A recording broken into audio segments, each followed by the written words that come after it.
Good morning everyone. Ito po ang inyong lingkod, si Pastor Ruel Camia po mula po dito sa Winnipeg, Manitoba, Canada para po sa ating pag-aaral ng salita ng Diyos ngayong umaga. Welcome po sa Tinig ng Pag-asa. Dalangin po ng aking puso na ang bawat isa sa inyo ay nasa mabuting kalagayan at nawa po ay ang pagpapala, biyaya at kasaganaan ng Diyos ang patuloy na sumagana sa inyong mga buhay. Sa umaga pong ito ng ating pag-aaral ay dadako po tayo sa pagtalakay sa pag-aaral na pinamagatan pong The 5 Tests of False Doctrine. Mahalaga po ito mga kapatid. Minsan po kasi may tumawag sa akin at nagtanong, paano ko ba, Pastor, madidistinguish kung yung simbahan na aking dinadaluhan at ang pastor na nagtuturo ay nagtuturo ng tamang doctrine? So, maganda nga pong tanong yun at maganda pong sagutin natin ang tanong na yon sa liwanag po ng sinasabi ng banal na kasulatan. Wherever you find true doctrine, tandaan po ninyo, you will soon find a challenge by false doctrine. Kapag may naninindigan sa katotohanan, lagi naman pong may kumokontra sa katotohanan. At lagi po iyon na nangyayari na ang gawa po ng kaaway ay labanan ang mga katuwiran ng sinasabi ng banal na kasulatan. When there is true doctrine or sound doctrine, you will also find a challenge by the false doctrine. So the question is, sabi nga po, the question is, how can you tell the two apart? How can you determine the sound doctrine and the false doctrine? Kasi po, pag nalaman po natin, ay makakaiwas po tayo. Kapag nalaman po natin kung ano yung katotohanan at alam natin yung tamang doktrina, itutulak tayo nito sa paglilingkod sa tunay na Diyos. At kapag naglilingkod tayo ng tama sa buhay na Diyos, makakapamuhay tayo ng may pagtatagumpay at tayo po'y magmamature sa atin pong pamumuhay espiritual. So today, we're looking at the 5 tests of false doctrine. And we are going to consider 5 tests of true and false doctrine. So maganda po, no? Aralin po natin yung tama para malaman natin yung mali. Kasi if you're going to concentrate nga po doon sa false, para bang kinakarir natin ang paghanap nitong mga false. Hindi po. So para po malaman ang mga mali, tuturuan natin ng tama.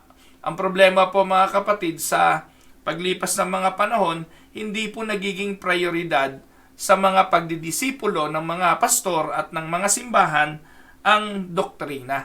Ngayon po ay nakasenter on physical growth, on the church growth movement, yung pagpapalaki at pagpaparami ng sakop at pagpaparami ng mga bilang ng kaanib, na nalilimutan natin na ang growth na pinag-uusapan dito ay mahalagang unahin yung pagkaunawa ng mga kaanib.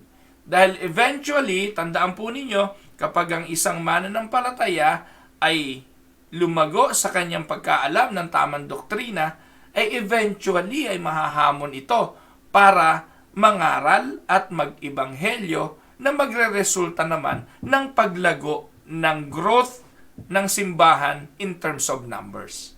Ganun po ang sitwasyon. At ganun po yung nakita ko sa aking karanasan.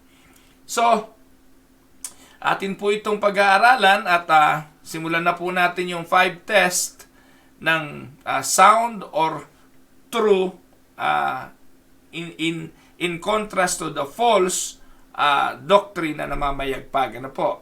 So, paano daw po natin malalaman kung ang doktrina ay sound? So, the first test of the sound doctrine is the test of origin. Tandaan po ninyo, sound doctrine originates with God. That is the first test. Ang unang pagsubok para malaman kung kung sound or true ang doctrine, alamin kung saan ito nagmula. Tandaan po ninyo, false doctrines originate from someone or something created by God. Kapag ang doktrina nanggaling doon sa nilikha at hindi doon sa lumikha, ang tawag doon ay false doctrine. Nakuha niyo po? So ito po yung unang-unang basihan or sukatan or test kung ang doktrina ay sound or false. Sapagkat yung false doctrine, it originates not from the Creator but from the creation. Ano po? Kagaya po nung doctrine ng Leninism, doctrine ng Marxism, doctrine ng kung ano-ano pang doctrine, no? Yung Taoism, yung Hinduism, no? Lahat po 'yan ay mga nag-originate sa mga creation, sa mga nilikha. Pero yung Christianity, it came from Christ. Pero ang maganda po nito, even Christ, na mamaya po maintindihan ninyo, sinasabi ni Christ na yung kanyang turo ay hindi galing sa kanya. Naku, ano yung sinasabi mo, Pastor Ruel? No, para lang mapatunayan na even the doctrine that Christ teaches, sa kanyang bibig nang galing, sa John chapter 7 verse 16, ang sabi niya, my teaching is not mine, but His who sent me. Mamaya, bibigyan ko ng emphasis yan. Po. So, yun po yung first test of sound doctrine. Ano po ang kanyang pinagmulan? Ang sabi nga po ni Apostol Pablo, ano po? Si Paul mismo ito. Ang sabi ni Apostol Pablo sa Galatians chapter 1, verse 11, tsaka verse 12. Sabi po niya, For I would have you know, brothers, that the gospel that was preached by me is not man's gospel. For I did not receive it from any man, nor was I taught it, but I received it through a revelation of Jesus Christ. Kaya mahalaga po ito, mga kapatid. Yung doktrinang ipinapangaral, dapat po ay galing sa Panginoong Hesukristo, kagaya ng sinasabi ni Pablo. Sapagkat kung galing po ito sa Panginoong Hesukristo, the origin is Christ, we know therefore that the origin is God. Ito na po yung talatang binanggit ko kanina. Even Jesus Himself insisted, my teaching is not mine, but His who sent me. John 7:16.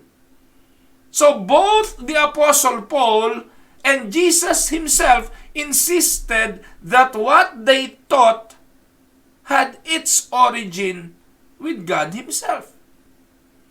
Kaya po ito yung sukatan.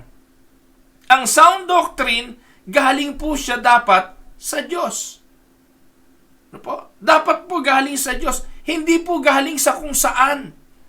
Ito po yung problema. On the other hand, sabi nga po, ito po, maganda po ito. Ano po? Alam nyo, kanina nabasa ko ito sa post ni Pastor Olan Rebullar. Ano po? Ito po yung mga fallacy o yung mga tinatawag na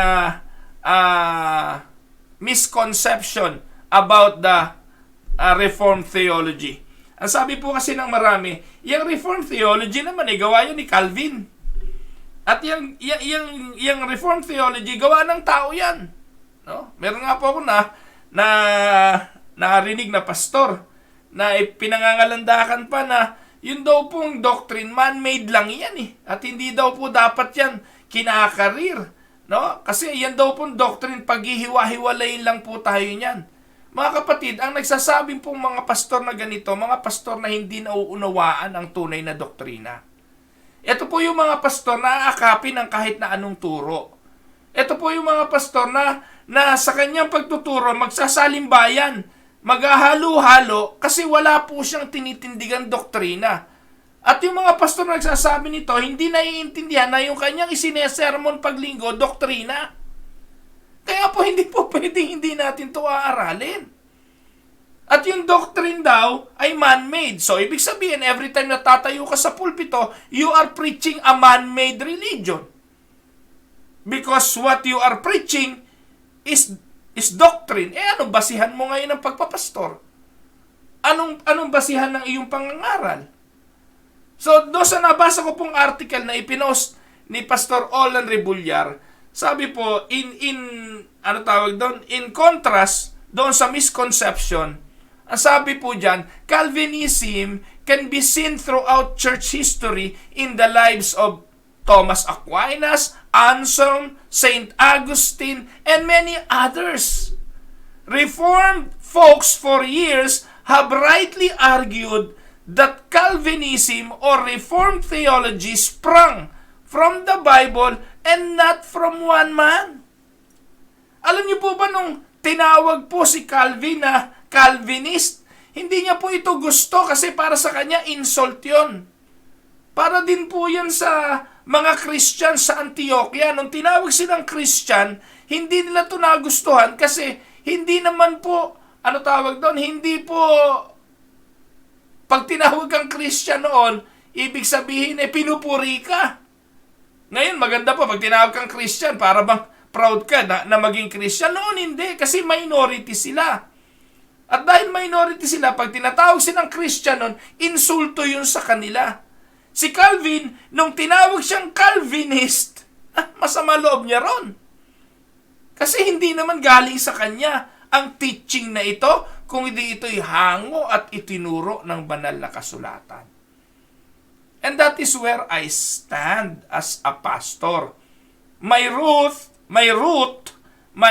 doctrine, my theology came from the Reformed theology. Kaya po, sa pagtuturo ko po, lagi ko pong binabanggit sa inyo yung origin ng pananampalatayang Unida.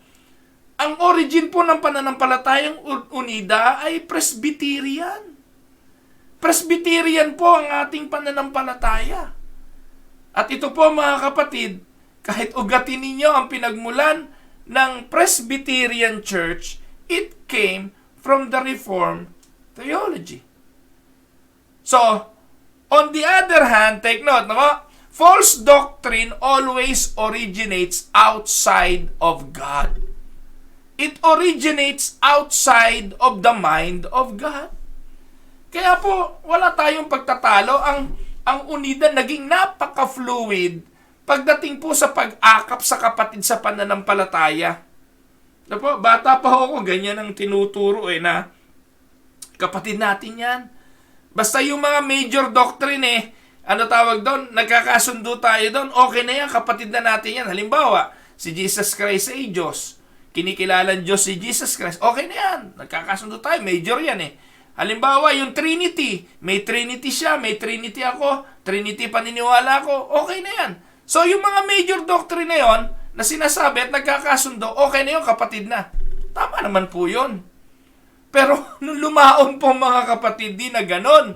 Pati yung oneness, kapatid na rin dahil si Kristo ay kinikilalang Diyos. Kaso, yung kanyang pagtuturo ng oneness Pentecostalism, walang Trinity doon. Yung Ama, siya rin yung Anak, siya rin yung Espiritu Santo na nagdadrama at nagpapapalit-palit lang ng kanyang pagkatao. Hindi naman po ganun ang teaching. Pero tinatanggap na po ito ngayon. Yung pong doktrina ng Seventh-day Adventist, na ang linaw-linaw naman po ng pagtuturo ng Seventh-day Adventist na yung ano tawag doon, yung by works, sa pamamagitan ng mabuting gawa ka maliligtas. Kaya nga po mga kapatid, by the letter ang pagsunod nila ng kasulatan. Bawal kumain ng baboy, bawal kumain ng mga biyakang kuko, bawal kumain ng walang kaliskis na isda. So ito po'y napaka-erroneous naman. Ano po? So hindi po to galing sa Diyos at ito po'y nilikha na lang ng mga yun, galing nga po sa lumikha. Galing sa nilikha, hindi galing sa lumikha. So ito po mga kapatid ay nagtutulak sa atin na makipag-compromise kung kikilalanin natin silang mga kapatid. False doctrines always originate outside of God. Kagaya po ng Iglesia ni Cristo. They claim that Felix Manalo is an angel. Naku po, nagtalakay na po tayo ng doktrina, di po ba? Natalakay na po natin yung doctrine about Satan. Si Satanas po'y anghel, created being. Ang layo naman po ng diferensya nung anghel tapos si Felix Manalo bilang anghel. Pero magpahanggang ngayon, ito po yung doktrinang kanilang tinitindigan. Ano po? Yung Rizalistas, alam niyo ba yung mga Rizalistas sa Philippines? Merong relihiyong mga Rizalista eh. Ano po? Yung pong PBMA, Philippine Benevolence Missionary Alliance, yung kay Ecleo, kay Ruben Ecleo. Yung po mga kapatid ay kinikilala yung mga bayani na sina Andres Bonifacio, yung mga bayani ng pananampalataya bilang mga makabagong apostol. Si Rizal ay ang makabagong Kristo. Ito po mga kapatid ay erroneous teachings, pero ang dami pong mga Filipino na iinganyo rito. Dahil po doon sa mga pagpapagaling, doon sa mga amulet at anting-anting, yung mga ganun ba. Pero lahat po ng doktrinang ito originate outside of the mind of God. Si Kibuloy, he claimed that he is the Christ in the Gentile setting. At marami pang iba kung iisa-isahin. Filipinong kulto lang po ito. Paano pa yung mga kulto sa labas ng Pilipinas? Katulad ni Benny Hinn. No? Alam niyo po yung isang pinakasikat na kulto ngayon, yan si Benny Hinn. Pero gaano karaming mga mananampalataya ang sampalataya kay Benny Hinn sa paghahanap ng himala na kanilang pwedeng maranasan. The doctrine that is false always originates outside of the mind of God. Kaya mahalagang pag-aralan ito. When Paul wrote to the Colossian church, he told them that they needed to avoid doctrines that according to human precept and teachings. Ano sabi po ni Apostol Pablo kay Timoteo? 1 Timothy chapter 4 verse 1. The Spirit clearly says that in the later times, ngayon na po yun, some will abandon the faith and follow deceiving spirits and things taught by demons. Mga kapatid, talaga naman po namamayagpag na itong mga turo ng demonyong ito eh. Alam niyo po yung name it and claim it. Hindi po yung turo ng Panginoon. Yung name it and claim it. Di ba si Satanas naman na may sabi, name the stone and turn it into bread. Name it and claim it. Mga kapatid, ito po'y uso ngayon. Pero ito po ay demon doctrines. Na para bang meron tayong kapangyarihan, nasa atin ang power, nasa atin ang kapangyarihan ng Diyos na gawin natin ang ating maibigan sa pamamagitan ng ating tinatawag na pananampalataya. Kaya po, nasa ng total dependence? Nasa ng total dependence natin sa Diyos. At ito po yung ipinantukso maging sa kaharian ng Eden eh. You will be like God. Eat this and you will be like God. At ito pong teaching na ito, prevailing magpahanggang sa panahon natin ngayon. Kaya nga po, ang turo ngayon ginagamit ang mga salita ng Panginoon. You can do all things through Christ. Kristiyano ako, then I can do all things. No? I can do all things, hindi nakikita na hindi mo naman magagawa kung wala si Christ. Ang binibigyan ng emphasis, you can do all things. Pero alam niyo po ba na ang pinakikita ng talatang yon, you cannot do anything apart from Christ. Alam niyo po, magkaiba yung turo na yon. Ang emphasis ng mga Pentecostal, you can do all things. Pero mga kapatid, if you are going to read that verse, ang ibig po sabihin nun, you cannot do anything apart from Christ. Magkaiba yon. Depende sa emphasis ninyo. Kung ang emphasis ninyo ay ang kapangyarihan ng Panginoong Hesukristo na kumilos sa ating mga buhay, kaiba yon doon sa turo ng mga Pentecostal na I can do anything I want by using the name of Christ. False yun. Ano po? So, the Apostle Paul wrote to Timothy and he is giving warning. Sound doctrine comes from the mind of God. False doctrine comes from the mind of some being who was created by God. So, ito ngayon ang test. Ito ngayon ang test. At tanungin po natin ang ating mga sarili. Kung ano yung doktrinang itinuturo, ito ang tanong. Does this doctrine originate with God? Or has this doctrine been fabricated by someone or something else? Ano po? Kaya pag may nagtuturo, ang tanong agad, nasa Biblia ba itong tinuturo nito? O kung nasa Biblia, ito po ba namang sinasabi ng pastor na ito ay galing sa Diyos? So ito po ang unang tanong. Does this doctrine originate with God? Or has this doctrine been fabricated by someone or something else? That is a good question. But a question still remains, how can we know the origin of a doctrine? Paano natin malalaman ang origin ng doktrinang itinuturo? That takes us to test number 2. So, the test number 2 is the test of authority. Yung pong nagtuturo ng doktrina, saan galing ang kanyang otoridad? Dahil ba siya'y bishop? Dahil ba siya'y pastor? Dahil ba siya'y mangangaral? Dahil ba siya'y misyonero? Alam niyo po mga kapatid, meron pong final authority para malaman kung ano po ang doktrinang tama. And the test number 2 is the test of authority. Sabi po, sound doctrine grounds its authority within the Bible.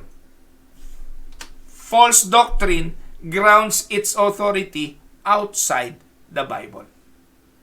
That is the test number 2, the test of authority. Kaya po ang Reformed theology, binigyan ng emphasis ang katotohanan, mga kapatid, na when it comes to the authority, sola scriptura. The scripture alone. The scripture alone is the sole authority when it comes to the teaching. Kaya pag ang doctrine ay tinuturo ay outside of the Bible, alam na this. Wala namang basihan sa Bible, alam na rin yun. Ano po?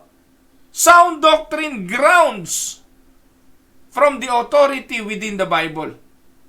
So tayo po bilang mga mananampalataya, we believe as Christians that the Bible is God's inerrant. Ano po yung inerrant? Walang error. Infallible. Complete. Authoritative revelation of Himself to humanity. That is what we believe. Napag-aralan na po natin yan. Natapos na po nating talakayin ang doctrine of the Bible. Kaya bilang mga mananampalataya, yan ang ating stand. Kaya pag may nagtuturo mga kapatid na ang Bible ay may error, alam nyo na kasunod nun. Meron po silang i-introduce na bagong doktrina. At i-introduce nila ang doktrinang sila ang may gawa at hindi ang otoridad ng Diyos. Ang unang-unang lang gagawin, sisirain po nila ang otoridad ng Scripture. At kapag sinira na nila ito, malaya na silang makapagpapahayag ngayon ng bagong doktrina. Kaya napakaingat po ng pananampalatayang Kristiyano sa bagay na ito. Pag ang pastor nagtuturo na ang Bible ay may error, tapos na ang usapan. Alam nyo na yung pastor na yon ay kulto. Kasi saan siya kukuha ng otoridad? Saan siya kukuha ng ipapangaral kung ang gagamitin niyang Bible ay may error? Nakuha niyo po? Logic lang po ito. Hindi po kailangan ng malalim na pag-iisip. Kaya hindi ko alam kung bakit may nakikinig pa kay Ed Lapis. Hindi ko alam kung bakit may nakikinig pa diyan kay Arnel Cadelina ng Faith in Jesus Church. On national television, ipinangalandakan niya na ang Bible ay may error. Nasimula pa 1500s. Ipinapangaral na po ng mga pastor, ng mga Reformed theologian, na ang Bible is the sole authority, sola scriptura. Bilang paglaban sa Roman Catholic Church na ang tradisyon ay kapantay lang ng Bible sa kapangyarihan at otoridad. At ang Pope ay mas makapangyarihan kesa sa Bible. At ang sinabi ng Pope, talo pa ang kasulatan at ang Biblia. At ganyan po ang maraming mga pastor ngayon. Nag-aala Pope kasi gustong mag-introduce ng isang bagong katuruan na mang-eengganyo sa kanilang mga turong doktrina. Kaya tama si Pablo sa paalala kay Timothy, nasa dulong panahon po tayo na marami manliligaw. At sila tong mga sikat.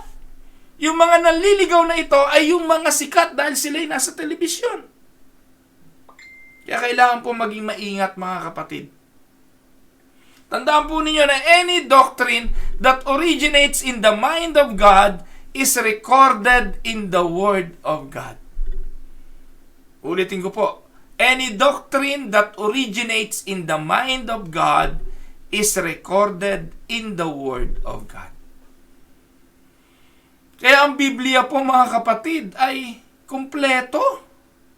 The Bible has ultimate authority because of its ultimate origin. Yung pong iglesia sa Berea, napakagaling pong example nito. Ito po ang ginamit ni Apostol Pablo na example. The church sa Berea. Acts chapter 17 verse 11. Tingnan niyo po, ang sabi ni Pablo dyan. Now the Berean Jews were of more noble character than those in Thessalonica. Si Pablo, nagkumpara, dalawang simbahan niya, sabi niya, mas noble yung mga taga-Berea kaysa sa Thessalonica. Alam niyo po, mahal na mahal ni Pablo yung Thessalonica. Pero sa pagkakataong ito, kinukumpara niya. Ewan ko po, mga kapatid. Kung nabasa ito ng mga taga-Thessalonica, pero nakakapagdamdam, hindi po ba? Nakakapagdamdam yan kung taga-Thessalonica kayo. Pero mga kapatid, ang sabi po ni Pablo, may dahilan kung bakit mas noble ang mga taga-Berea. At ang sabi ni Pablo, for they received the message with great eagerness and examined the scriptures every day to see if what Paul said was true. By the way, ang sumulat po naman ito si Lucas, hindi po si Pablo. Sinulat po ito ni Luke. At pinapatotohanan ni Lucas na yung mga aral ni Pablo ay ano po ang sabi? Pinag-aaralang mabuti ng mga taga-Berea. Tinitingnan kung talagang yung pangaral ni Pablo ay nasa banal na kasulatan. Lalo na nga po, at nalaman nila na itong si Pablo ay dating persecutor ng mga mananampalataya. Pero alam niyo po, yung kanilang ginagawang pag-aaral, pagsasaliksik ng mga turo sa banal na kasulatan ay nagresulta ng verse 12. As a result, many of them believed, as did also a number of prominent Greek women and many Greek men. Dahil po doon, nagresulta ito ng pananampalataya sa maraming mga prominente. Take note, prominent. Hindi po puro emosyon, hindi po puro damdamin, kung hindi malalim na aral ng pagtuturo ng doktrina. So, here is your test. Does this doctrine appeal to the Lord of God as its authority, or does it appeal to another scripture or another mind for its authority? Alam niyo mga kapatid, it is a good test. But even here, our concern remains. Ano po ba ang dapat nating tindigan? Kasi po minsan, dalawang pastor, two teachers, may both claim their doctrine originates with God, and they both claim that it holds the authority of the Bible, and yet they might teach very different things. Mabuti pa nga sina Arnold Cadillo sinabi nila na ang kanilang stand, ang Bible ay may error. Pero merong mga pastor hindi naman nagsasabing may error ang Bible. Hindi naman sinasabing erroneous ang Bible. Pero pag nagtuturo, hindi mo malaman kung yung kanya itinuturo ay galing sa Bible o hindi. Kaya nga po ang sinasabi diyan, two teachers may both claim their doctrine originates with God. And they both claim that it holds the authority of the Bible. And yet, they might teach very different things. Hindi po ba? Now, how can we know whose interpretation is the correct one? Pastor, hindi ko naman alam eh. Sabi naman ng pastor ko, sa Bible din naman nanggagaling tinuturo niya. Sabi naman ng pastor ko, may basihan daw yun sa Bible. Paano ko malalaman kung talagang itinuturo ng pastor ko ay sound doctrine? Well, puntahan po natin yung third test at maaaring dito ay madiscover na natin kung yung tinuturo ni pastor ay sound at true doctrine. Ang third test ay ang tinatawag na test of consistency. Ano pong ibig sabihin niyan? Ang pangatlong pagsubok ay ang pagsubok sa consistency. Ibig sabihin, hindi nagbabago ang turo. Nakuha niyo po? Sound doctrine is consistent with the whole of Scripture. False doctrine is inconsistent with at least some parts of Scripture. Kapag pabago-bago turo, kapag paiba-iba, alam nyo na. Kasi yung true and sound doctrine, hindi po yun nag-iiba-iba. Pag nag-preach po yun, pare-parehas. Pag nangaral po tungkol sa salvation by grace, by grace. Pag nangaral po tungkol sa kaligtasan, biyaya ang kaligtasan.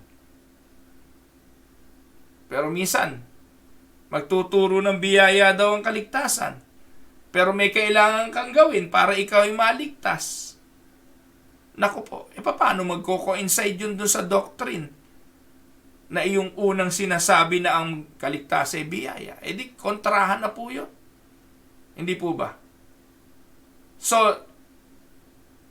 kailangan po parehas.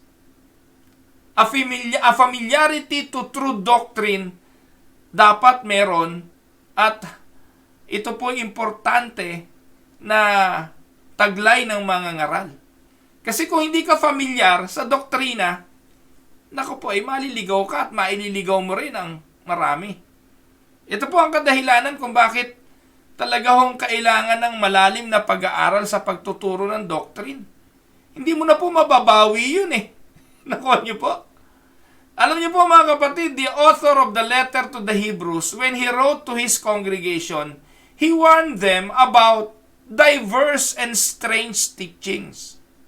Si Apostol Pablo, na sumulat po siya kay Timoteo, he warned him about accepting different doctrine.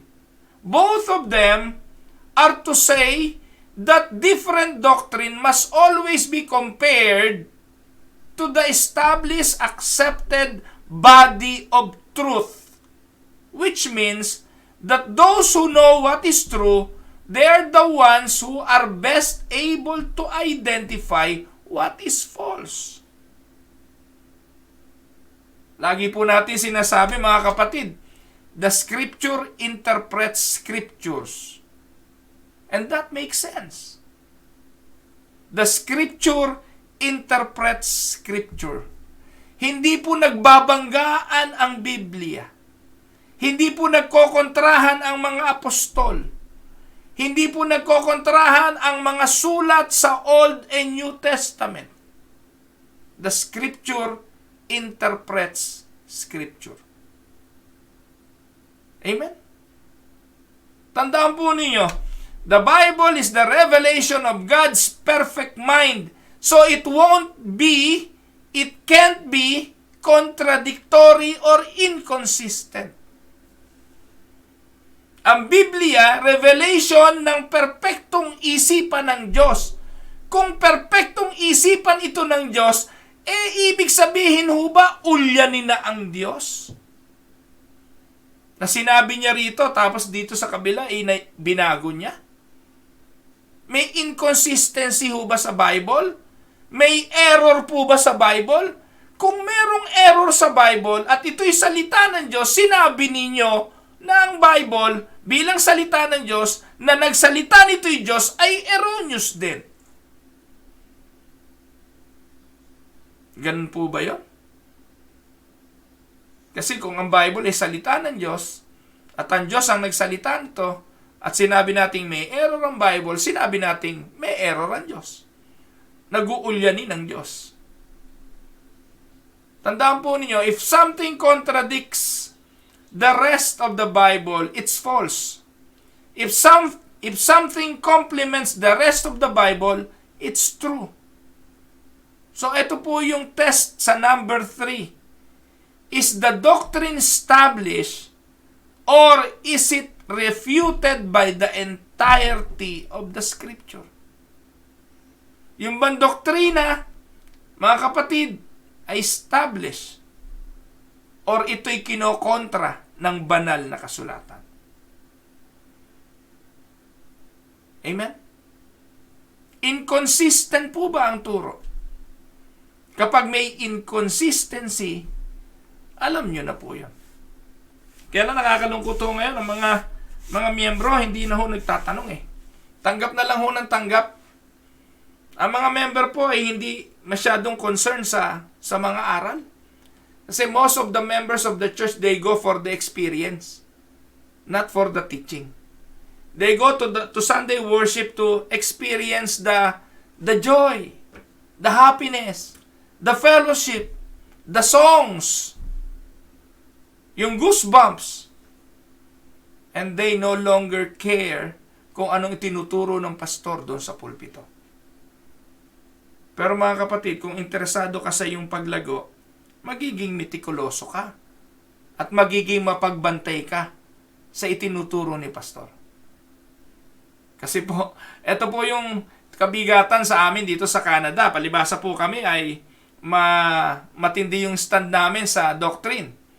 Yung mga miyembro namin dito, nagbabantay ho talaga. At yung mga miyembro namin dito, dahil naturuan, alam nila kung ang tinuturo mo, sablay sa doktrina. Yung mga anak ko na lang po, mga kapatid, yung mga anak ko po, 3 lalaki ito eh. Dahil po naturuan po sila ng proper doctrine, naku po, pag nakakarinig po sila na ibang pastor, mga anak ko na po yon. Sabi ko naman sa kanila, wag naman kayo maging mapaghatol. Baka naman, hindi pa lang naaaral ni pastor yung bagay na yan. Nakikita na po nila kung ano ang mali. Nakikita po nila yung error sa preaching. Kasi po, alam nila kung ano ang katotohanan. Kaya, ang sarap po ng ganon, di po ba? Alam niyo po, meron pong, lagi ko nababanggit ito, si Kumaring Hasmin Ada. No? Ada na po siya ngayon. Po. Natutuwa ako kasi napakalalim na po nitong babaeng ito sa pananampalataya. Pati sa mga libro. Alam niya po yung mga libro na basura eh. Alam niya po yung mga libro na hindi mapapakinabangan. At sa halip na ipamigay yung mga libro, pinagtatapon niya po. Pinagtatapon na lang po nila. Kasi alam nila kung mapupunta sa kamay ng iba, maliligaw pa yung ibang tao eh. Now, marami po silang libro na nakuha, ikinukwento niyo lang po sa akin. But instead of giving away the books that she knows will provide false doctrines to some, instead of giving it away, pinagtatapon niya. Ang malalim na po siya. Alam na niya kung anong tama. Alam na niya kung sino ang false preacher sa TV. Alam na niya kung sino ang false preacher sa internet. Pag ganon, nakakaiwas na po tayo sa mga basura na pulpito. At napakarami po ganon. No? Yung mga isinesermon, puro testimony, puro karanasan, puro prosperity. Those are garbage. Those are garbage. Pasensya na po kayo kasi ito naman po yung paborito ng marami ngayon. At yung ganitong klase ng mga pagtuturo at pangangaral, hindi po ito masarap pakinggan. At hindi po ito nakaka-interest. Pero naniniwala po ako, kung ikay pinili ng Diyos para sa kaligtasan, ito ang mga turo na kinasasabikan mo. Ito ang mga turo na hahanap-hanapin mo. Amen?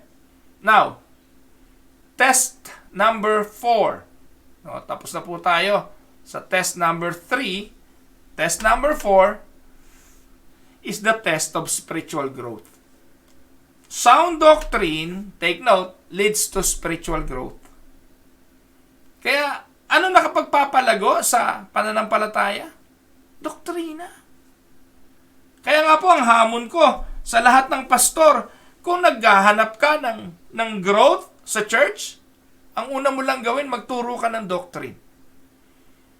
Ngayon, pag nagturo ka ng doctrine, dalawang bagay ang madidiscovery mo. Madidiscovery mo yung mga tupa at yung mga kambing sa loob ng simbahan mo. Ano pong ibig ko sabihin? Tandaan po ninyo, sa loob ng simbahan, hindi ho lahat ng nandyan tupa. Marami ho dyan kambing. Yung pong mga nainganyo lang doon sa preaching ni pastor, na nasiyahan lang sa mga kantahan, yung natuwa lang po sa hamon na repeat after me, na prayer ni pastor, na akala nila Christian na nga sila. Pero marami po dyan sa loob, hindi naman talaga totoong Christian. Pero pag nagsimula ka na magturo ng doctrine, ayun, mapapansin po ninyo, yung mga tupa, mauupo sa inyong harapan at makikinig. Yung mga kambing magwawala. Yung mga kambing maiinis. Kasi hindi gusto ng kambing yan. Ngayon, ang tanong, sino pakikinggan nyo? Magpaparami kayo ng kambing o tuturuan nyo lumago ang mga tupa? Pag ang hinahanap ng mga miyembro experience, hayaan nyo na po mawala sa simbahan yung mga yon. Humanap na po sila ng lugar kung saan tutugunan yung kanilang mga kagustuhan sa experience. Kung ang hinahanap prosperity, hindi po sa inyo yun. Sabihin nyo, ay naku, doon kayo sa iba. Napakasarap po nang meron kang 5 tupa kaysa meron kang 100 kambing. Nakuha niyo po mga kapatid. Sapagkat ang sound doctrine will leads to spiritual growth. At ang kambing, di nyo na maiko-convert. Hindi po pwedeng maging kambing ang tupa. Hindi po pwedeng maging tupa kambing. The goat will always be goat. Hindi mo po pwedeng i-adapt yung goat sa kingdom at gawin mong tupa. That will not happen. Nakuha niyo po mga kapatid. At ito po mga goat, kailanman, kahit anong tumbling, hindi magiging tupa. Kaya, kung napakinggan nyo na po yung tinuro ko po dati na 2 men, 2 destinies, no? Nandyan po yon sa aking YouTube channel. Panoorin nyo po. Yung katotohanan po na talagang may dalawang uri ng tao. May taong ligtas at merong hindi ligtas. May kambing at merong tupa. Merong dalawang destiny patutunguhan ng tao. At may pinili at merong hindi pinili. Merong elect at merong hindi elect. Amen? Ngayon, kung ikay elect, ikay born again, ikay tupa, kailangan mo ng malalim na doktrina para sa iyong paglago at pagbubunga. Sound doctrine leads to spiritual growth, but false doctrine leads to spiritual weaknesses. Tandaan po ninyo mga kapatid, may mga tupang may sakit. Tupa. Pag binabanggit yung tupa, mananampalataya. Elect. Born again. Pero mga may sakit na tupa. May hinang mga tupa. Kasi po ang ipinapakain, gatas. Hindi mapakain ng karne. Kasi si pastor natatakot na magpakain ng matibay o ng pagkaing magpapalusog. Dahil baka magtampo ang tupa, umalis at lumipat ng ibang pastulan. Mga kapatid, yung matalinong pastol at yung tunay na nagmamahal sa tupa, ay magpapakain ng pagkaing masustansya para sa ikalalago ng kanyang mga tupa. The test of spiritual growth, that is the test of true doctrine. Po. Meron bang growth na nangyayari spiritually sa mga kaanib? Meron bang paglago sa kanilang mga pananampalataya, pagkaunawa tungkol sa Diyos?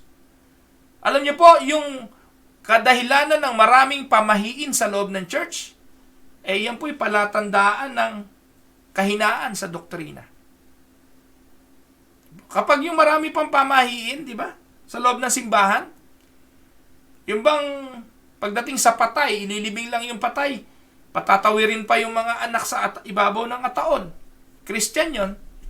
Yung bang kailangan pagpasok ng ataol, una yung ulo, una pa. Hindi ko po tiyak na po kung ano nga po ba una. Ano po?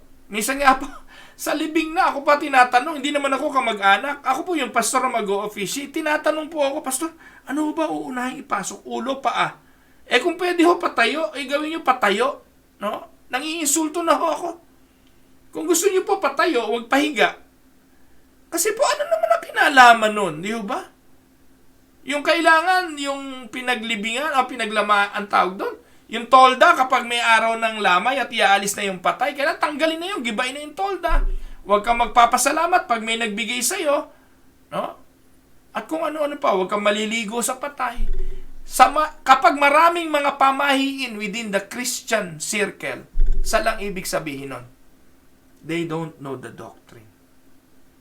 Yung mga kumakausap sa patay, yung kinakausap pa yung namatay. No? Paulit-ulit ako Yun po ay kamangmangan sa doktrina. At yun po ay palatandaan ng kahinaang espiritual. Yung pong konting bagay lang, nagwo-worry, nag-aalala, yun po ay kahinaang espiritual yun Pero kasi pag pinaniwalaan mo, natutunan mo yung sovereignty ng Diyos, yung God's sovereign will and His sovereignty in our lives, mga kapatid, napakatindi po magiging impact nito sa buhay ninyo.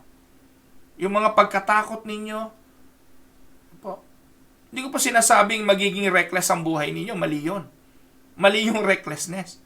Pero alam niyo po, yung pagkaalis ng takot at palitan ito ng kapayapaang hindi masayod ng ating isipan, yun po'y produkto o bunga ng spiritual maturity. Amen?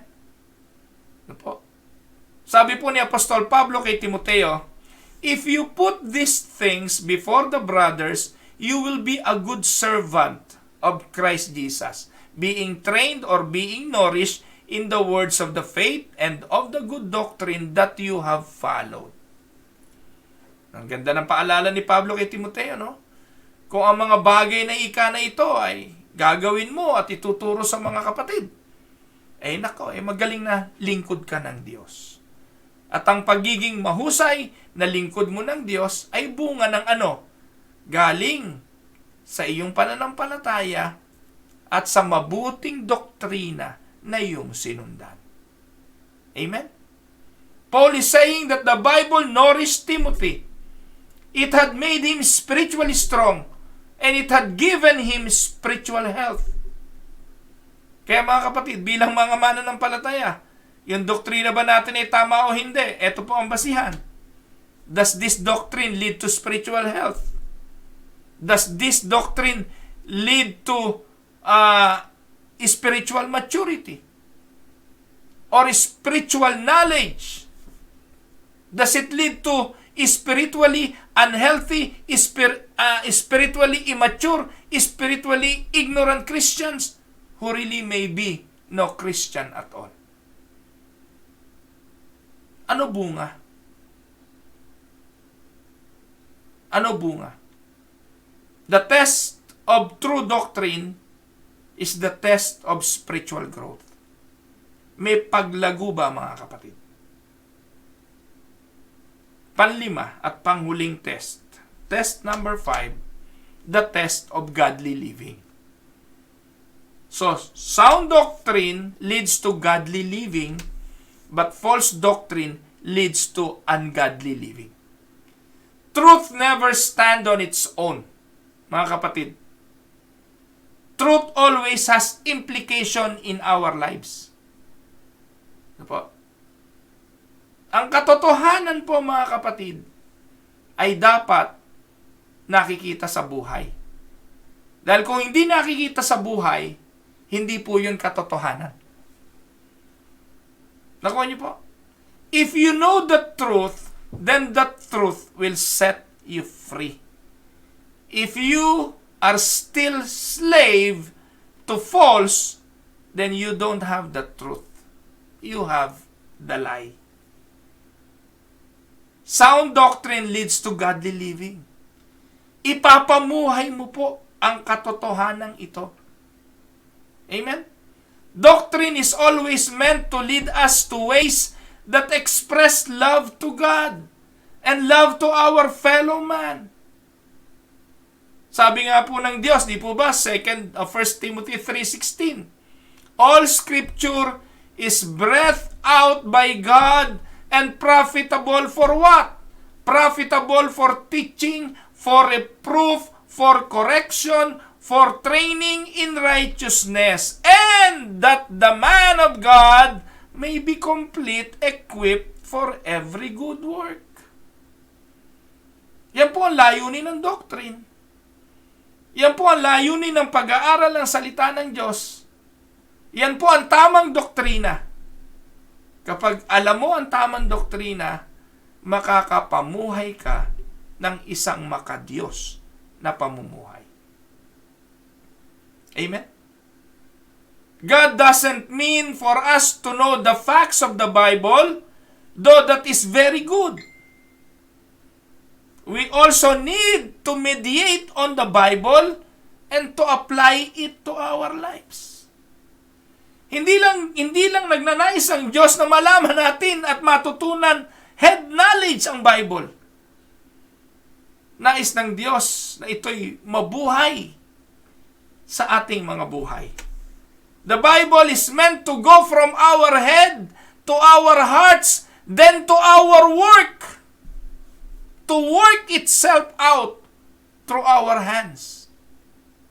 We don't just know doctrine as Christians, we live our doctrine. Amen?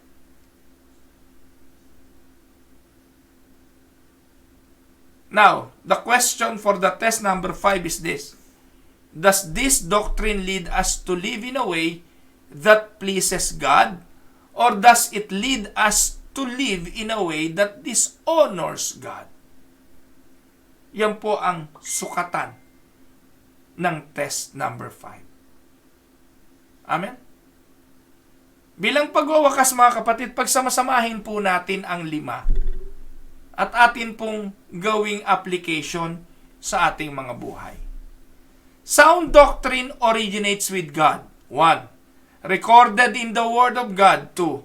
Consistent with the entire revelation of God and lead us both spiritual health and godly living. Yan po ang sukatan ng tamang doctrine. What about the false doctrine? False doctrine originates with men. With demons, is foreign to the Word of God, is inconsistent with the entire revelation of God, and it leads to spiritual weakness, and it leads to ungodly living. For doctrine to be true, it must pass each one of these 5 tests. If it fails one of them, it fails it all. Amen? Kailangan maipasa po ang 5 test na yan ng pagiging tama ng doctrine. Pag may binagsak pong isa dyan, bagsak na po ang lahat. Amen? Tayo po'y saglit na tumungo, tayo po'y manalangin. Ama naming makapangyarihan sa lahat, sa umaga pong ito, lumalapit po kami, nagpapasalamat sa iyo sa patuloy mo pong pagtuturo sa amin, sa patuloy pong pagsama sa mga pag-aaral na aming ginagawa. Umaasa at patuloy na nagtitiwala na ang mga karunungang ito ay hahamon sa amin para makapamuhay ng malinaw ayon sa iyong mga katuruan. Panginoon, sawayin mo po ang mga nagtuturo ng mga kamalian, yung mga nagtuturo ng hindi matuwid ayon sa iyong mga pangangaral sa banal na kasulatan. Tulungan mo kami bilang mga lingkod na maging masunurin at bigyan mo kami ng kalakasan sa pamamagitan ng iyong Santong Espiritu na makapamuhay ng may pagtatagumpay at paglago bilang mananampalataya. Maraming pong salamat.